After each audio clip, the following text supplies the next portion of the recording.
అందరికీ నమస్తే అండి. Welcome back to our channel.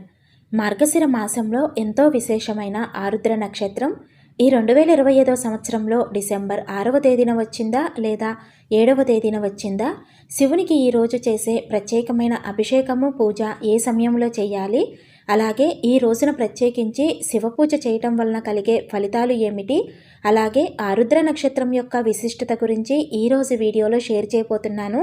Video ఎక్కడ స్కిప్ చేయకుండా చూడండి. మీకు ఎటువంటి సందేహాలు ఉన్నా కింద కమెంట్ సెక్షన్ ద్వారా తెలియచేయండి. అలాగే వీడియోని తప్పకుండా లైక్ చేయండి. ప్రతి నెలలో కూడా మనకి ఆరుద్ర నక్షత్రం అనేది వస్తుందండి.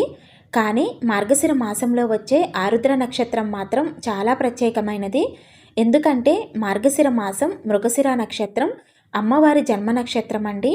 ఆరుద్ర నక్షత్రం శివుని జన్మ నక్షత్రం. అందువలనే అండి ఈ మార్గశిర మాసంలో వచ్చే ఆరుద్ర నక్షత్రం అంటే చాలా విశేషమైనది. పరమశివునికి ఎంతో ప్రీతికరమైన రోజు కూడా. అందుకే ఈ ఆరుద్ర నక్షత్రం శివునికి సంబంధించినదిగా చెప్తారు. ఈ ఆరుద్ర నక్షత్రం ఉన్న రోజు పరమశివునికి అత్యంత ప్రత్యేకంగా అభిషేకం జరపవలసిన రోజండి. ఎవరైతే ఈ ఆరుద్ర నక్షత్రం ఉన్న రోజు శివునికి అభిషేకం చేస్తారో వారిని తన పుత్రుడైన కుమారస్వామి కన్నా కూడా వారినే ఎక్కువగా ఇష్టపడతాడట ఆ శివయ్య తండ్రి.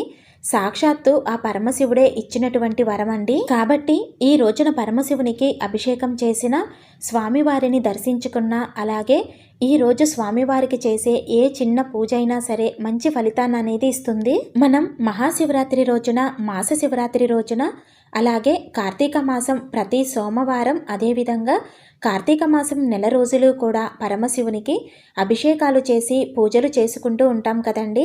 కానీ పరమశివునికి అత్యంత శక్తివంతమైన అభిషేకం జరిగేది ఎప్పుడో తెలుసా అండి? ఈ మార్గశిర మాసంలో ఆరుద్ర నక్షత్రం రోజు చేసే ఆర్ద్రాభిషేకం చాలా గొప్ప శక్తివంతమైన అభిషేకం అండి. ఈ అభిషేకం ఏ సమయంలో చేయాలి అంటే ఈ ఆర్ద్రాభిషేకం తెల్లవారుజామున 3 గంటల నుండి 4 గంటల సమయం లోపు చేస్తే మంచి విశేషమైన ఫలితాలు కలుగుతాయండి. కాబట్టి మీరు తెల్లవారుజామున 3 గంటల లోపే అన్ని కార్యక్రమాలు ముగించుకొని శివ పూజకు కావాల్సినవన్నీ పూలు, పండ్లు, అభిషేక ద్రవ్యాలు అన్నీ ప్రిపేర్ చేసుకొని తెల్లవారుజామున 3 నుంచి 4 గంటల మధ్యలో శివయ్యకు అభిషేకం చేసుకునే విధంగా ఏర్పాటు చేసుకోండి. కార్తీక మాసంలో పరమశివునికి రకరకాల పూజలు, రకరకాల అభిషేకాలు చేసుకొని ఉంటాము. కార్తీక మాసంలో అలా చేయలేని వారు ఎవరైనా ఉంటే ఈ మార్గశిర మాసంలో వచ్చిన ఆరుద్ర నక్షత్రం రోజు ఎవరైతే పరమశివునికి అభిషేకం చేసుకుంటారో వారికి వారి కోరికలు అతి శీఘ్రంగా నెరవేరటంతో పాటు కార్తీక మాసం నెల రోజులు కూడా స్వామివారికి పూజ చేసుకున్న ఫలితం అనేది లభిస్తుందండి. శివునికి పంచామృతాలతో అభిషేకం చేస్తాము, ఆవు పాలతో చేస్తాము, మంచి నీటితో, విభూతి కలిపిన నీటితో, గంధం నీటితో, పసుపు నీటితో, కుంకుమ నీటితో, పండ్ల రసాలతో చేస్తాము. అలాగే కొబ్బరి నీటితో, మారేడు దళాలు కలిపిన నీటితో చేస్తాము. పొడి విభూతితో చేస్తారు. అన్నాభిషేకం చేస్తారు, అంటే అన్నంతో అభిషేకం చేస్తారు. ఇలా రకరకాల సుగంధ ద్రవ్యాలతో, పండ్ల రసాలతో శివయ్యకు అభిషేకం చేస్తూ ఉంటారు. వీటన్నిటితో చేయలేకపోయినా మంచినీటితో అభిషేకం చేసినా కూడా ఆ శివయ్య ఎంతో సంతోషిస్తాడండి. ఒక్కొక్క ద్రవ్యంతో ఒక్కొక్క ఫలితం అనేది కలుగుతుంది. అంతటి ప్రాముఖ్యత ఉంటుందండి స్వామికి అభిషేకం చేస్తే. అటువంటిది ఈ మార్గశిర మాసంలో ఆరుద్ర నక్షత్రం రోజు తెల్లవారుజామున శివపూజ చేసి శివాభిషేకం చేసుకుంటే మాత్రం ఫలితం అత్యంత అద్భుతంగా ఉంటుంది. ఇంతటి విశేషమైన ఆరుద్ర నక్షత్రం ఈ మార్గశిర మాసంలో ఎప్పుడు ఏ తేదీన వచ్చింది అంటే డిసెంబర్ 6 శనివారం ఉదయం 8:48 నుండి ప్రారంభమయ్యి డిసెంబర్ 7 ఆదివారం ఉదయం 6:13 వరకు మనకు ఈ ఆరుద్ర నక్షత్రం అనేది ఉంటుందండి. మరి పరమశివునికి పూజ, అభిషేకం ఏ సమయంలో చేయాలి అంటే ఆర్ద్రాభిషేకం పరమశివునికి ఎప్పుడైనా సరే బ్రహ్మ ముహూర్తంలో చేస్తే, అంటే తెల్లవారుజామున 3 నుండి 4 గంటల మధ్యలో చేస్తే కనుక విశేషమైన ఫలితాలు కలుగుతాయండి. ఆర్ద్ర నక్షత్రం బ్రహ్మ ముహూర్తంలో ఉన్నది మనకి నవంబర్ 7 ఆదివారం రోజు ఉదయం 6:13 వరకు ఉంది. కాబట్టి ఆదివారం తెల్లవారుజామున 3 నుండి 4 గంటల మధ్యలో శివ పూజ, శివాభిషేకం చేసుకుంటే మంచిదండి. పంచామృతాలతో, పళ్ళ రసాలతో అభిషేకం చేసుకోలేని వారు కనీసం మంచినీటితో అయినా సరే శివయ్యకు అభిషేకం చేసుకోండి. ఆ పరమశివుడు ఎంతో పొంగిపోతాడండి.